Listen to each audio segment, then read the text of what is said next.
Hello friends and welcome to Learny ji. दोस्तों, ये हमारी जर्नल साइंस की सीरीज का 18th पार्ट है, 18वां भाग है जर्नल साइंस की सीरीज में।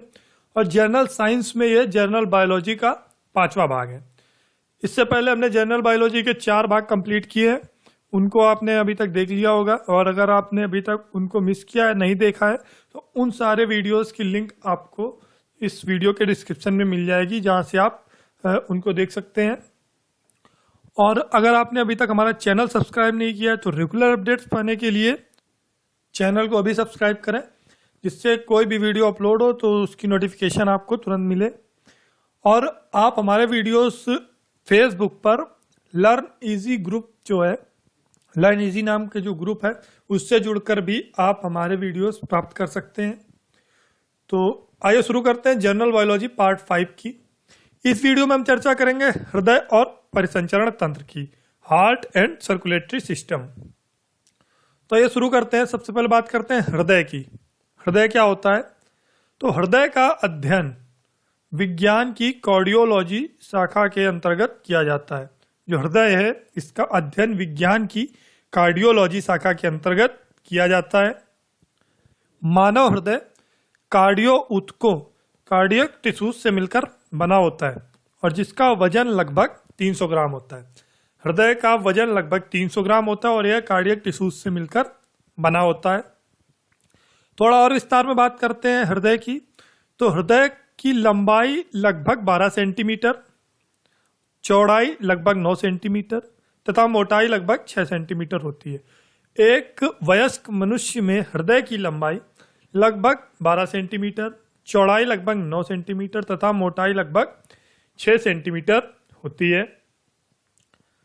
हृदय के चारों ओर हृदयवर्णी झिल्ली पाई जाती है। जो हृदयवर्णी झिल्ली है, इसके अंदर ही हृदय जो है वो सुरक्षित रहता है। जो हृदयवर्णी झिल्ली है, ये हृदय के चारों ओर पाई जाती है, जो हृदय को सुरक्षित करती है। आगे बात करते हैं। हृदय 2 भागों में बटा होता है। हृदय 2 भागों में दाएं और बाएं भाग में बटा होता है और इसको जो बांटने वाली मांसपेशी है, उसको सेप्टम कहते हैं। यह सेप्टम नामक मांसपेशी के द्वारा 2 भागों में बटा होता है, दायां भाग और बायां भाग।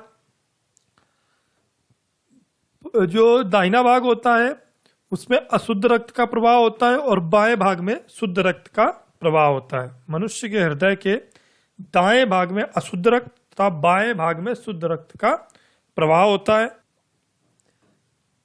आगे बात करते हैं। हृदय को रक्त कोरोनरी धमनी से प्राप्त होता है। धमनी क्या होती है, इसकी चर्चा अभी हम इसी वीडियो में विस्तार से करेंगे। तो अभी बात करते हैं, हृदय को जो रक्त प्राप्त होता है वो कोरोनरी धमनी से प्राप्त होता है।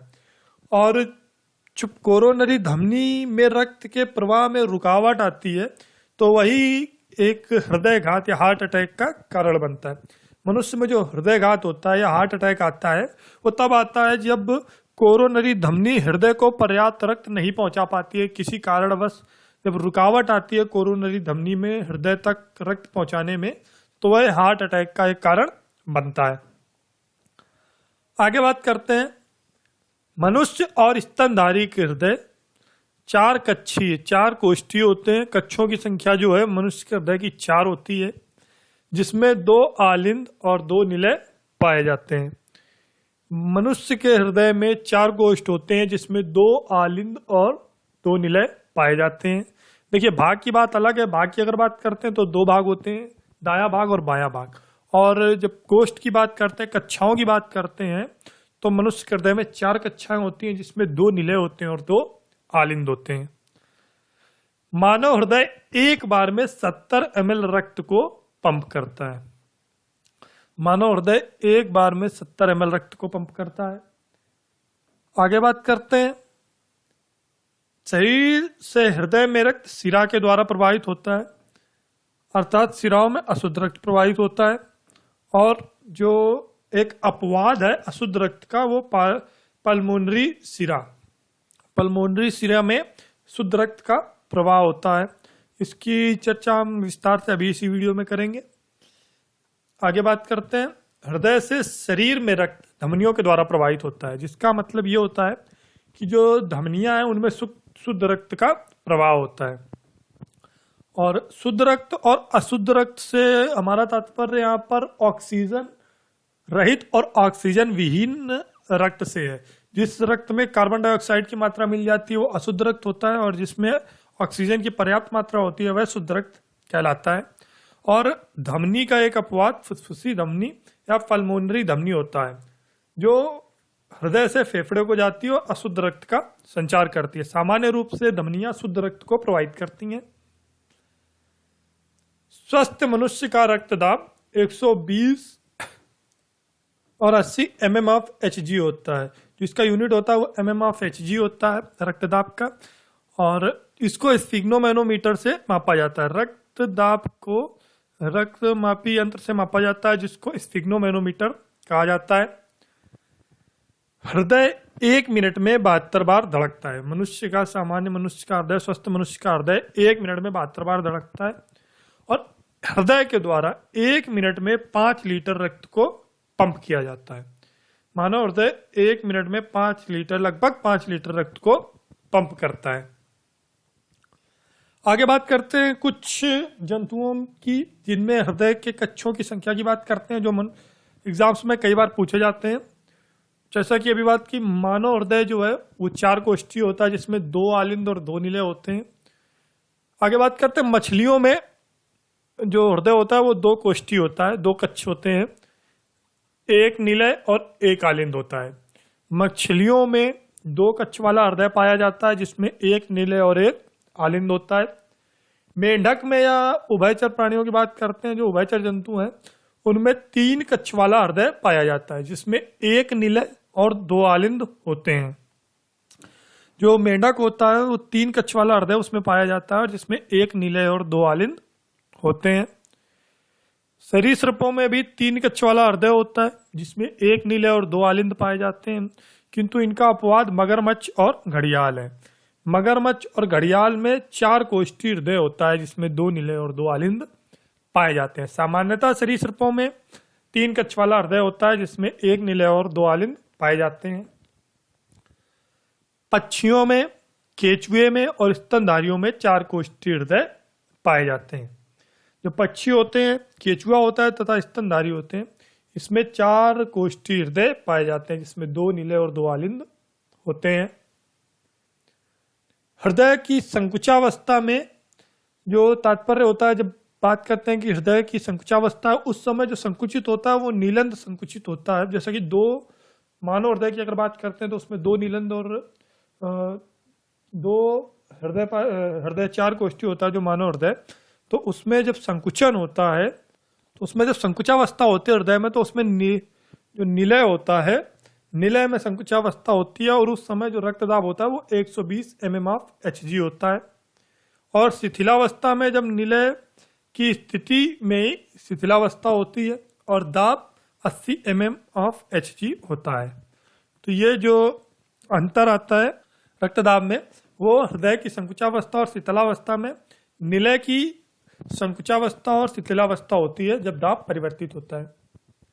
अब बात करते हैं परिसंचरण तंत्र की, सर्कुलेटरी सिस्टम की। तो शरीर में पाया जाने वाला ऐसा तंत्र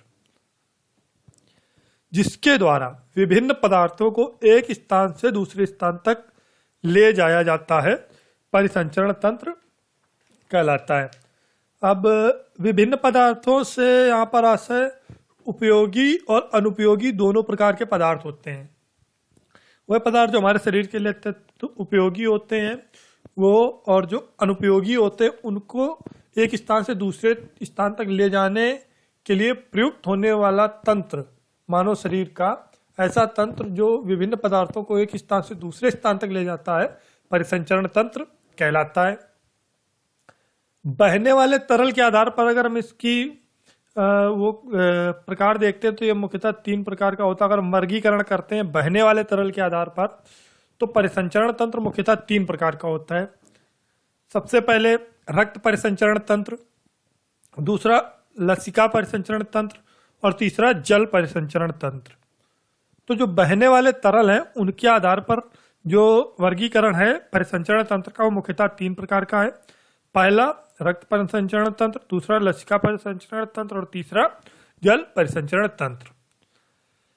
इसके बाद बहने वाले द्रव के मार्ग की प्रकृति के अनुसार, जो द्रव के अनुसार बहने वाले द्रव के अनुसार की अगर बात की तो उसमें 3 प्रकार के हो गए, लेकिन जो मार्ग है उनके हिसाब से अगर बात करते हैं, जो बहने वाले द्रव्य के मार्ग के अनुसार मुख्यतः 2 प्रकार के होते हैं परिसंचरण तंत्र।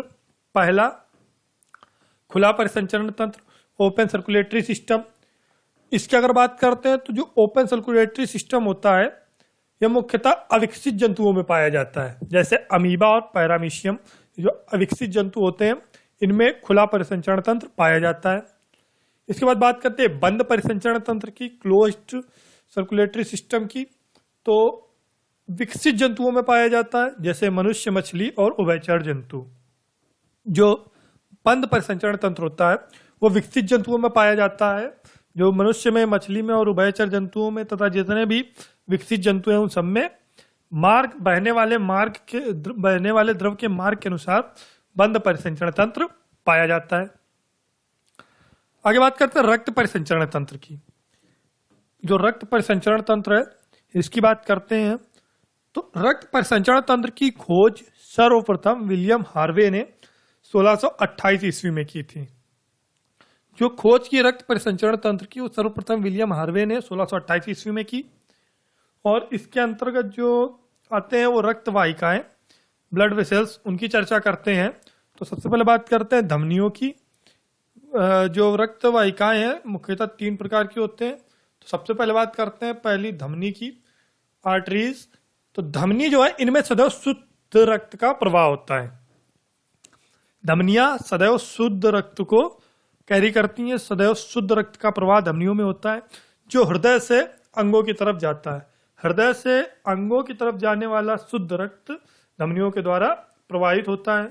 और इसका जो अपवाद है वो फुसफुसीय धमनी होती है, जिसमें अशुद्ध रक्त प्रवाहित होता है। और यह धमनी हृदय से फेफड़े की ओर जाती है।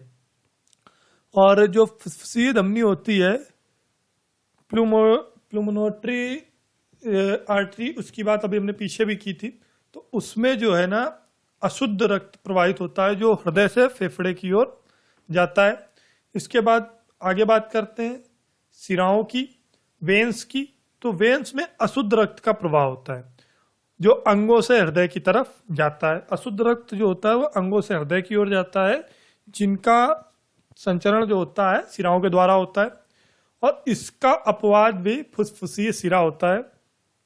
फुसफुसीय सिरे में शुद्ध रक्त प्रवाहित होता है, जो फेफड़े से हृदय की ओर जाता है।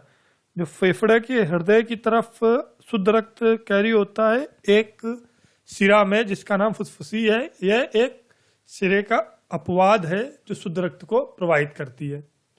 आगे बात करते हैं कोशिका की। तो जो कैपिलरीज, जिनको अंग्रेजी में कैपिलरीज बोलते हैं, कोशिका में ऑक्सीजन और कार्बन डाइऑक्साइड का विनिमय होता है। जो कोशिकाएं होती हैं उनमें कार्बन डाइऑक्साइड और ऑक्सीजन का विनिमय होता है। सभी जंतुओं के शरीर में कोशिकाओं का एक बहुत ही विस्तृत जाल फैला होता है। अब बात करते हैं लसिका परिसंचरण तंत्र की। लसिका परिसंचरण तंत्र से पहले हम जानते हैं लसिका क्या होता है।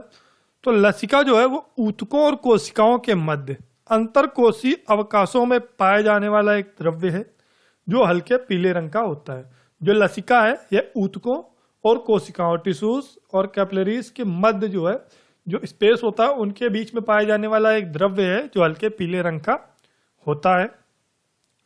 लसिका जो है वो रक्त के प्लाज्मा के जैसा होता है, जिसमें ऑक्सीजन और अन्य पोषक तत्व मौजूद होते हैं। लसिका में ऑक्सीजन और अन्य महत्वपूर्ण पोषक तत्व मौजूद होते हैं और यह रक्त के प्लाज्मा जैसा होता है। लसिका में लिम्फोसाइट्स नामक श्वेत रुधिर कणिकाएं पाई जाती हैं। जो श्वेत रुधिर कणिकाएं लसिका में पाई जाती हैं उनको लिम्फोसाइट्स कहा जाता है। लसिका का बहाव सदैव एक दिशा में होता है। लसिका का बहाव हमेशा वन डायरेक्शनल होता है, जो ऊतकों से हृदय की ओर होता है। लसिका का बहाव हमेशा ऊतकों से हृदय की ओर होता है। लसिका के कार्यों पर नजर डालते हैं तो लिम्फोसाइट्स जो है, श्वेत रुधिर कणिकाएं, वो मानव शरीर में छन्नी का कार्य करती हैं, जिसमें धूल के कण, जीवाणु इत्यादि फंस जाते हैं। और मनुष्य जो है वो कई रोगों से बचता है, मनुष्य की कई रोगों से रक्षा होती है, जो कि लसिका का एक महत्वपूर्ण कार्य है। लसिका घाव भरने में भी सहायता प्रदान करती है। लसिका ऊतकों से सिराओं में विभिन्न पदार्थों का परिसंचरण करती है। विभिन्न महत्वपूर्ण पदार्थों का संचरण करना लसिका का एक मुख्य कार्य है। इस वीडियो में हमने जाना हृदय और परिसंचरण तंत्र के बारे में, और जो हमारा आने वाला वीडियो होगा जनरल बायोलॉजी पार्ट 6, उसमें हम बात करेंगे रक्त और रक्त के अवयवों की। फ्रेंड्स, इस वीडियो को देखने के लिए थैंक्स, और रेगुलर अपडेट्स के लिए चैनल सब्सक्राइब करें तथा अपने सुझाव में कमेंट बॉक्स में बताएं। Thanks for watching. Thank you.